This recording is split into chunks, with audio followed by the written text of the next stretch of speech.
Sirrin zuci karki boye mutum da kin zamto yawa. Inda rana kina yi min inuwa in kishi ne ke barwa. Lallami tabbaci na soyayya jinjiri za ya so uwa. Bayyana min na soyayyar da ke a ranki, yadda ƙauna ta wata ke a zuciyarki.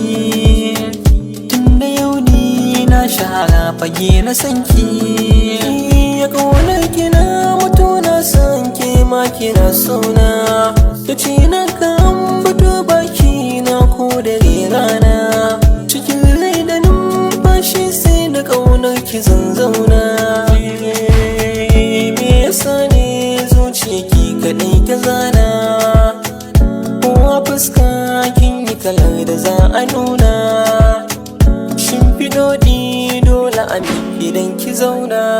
Ni na san soyayya ai masoyi ba zai gudu ba. Akai na wakin kuka ya abar so baki haka ba. Dalilin ki dai shine ai mutunci na karya zuba. In na barki yanzu da kaina na ji kunya, babu fashi zuciyata babu hanya. Sha zaman ki ke ɗaya ce ki ɗaura niyya. Buri na ke yau a gida na ganki a gefe na. Zaman mu miyo tare miyo da shan so ƙauna. Komai kike so zan yo gare ki domin kaina. Kina da kyau yan mata, gare su kin yorata.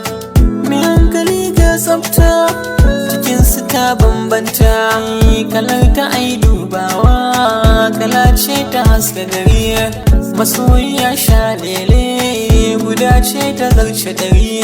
Da ke nake yin fari, da takama yau a gari. Mugun yawa iska ƙaurace miki kwai radadi.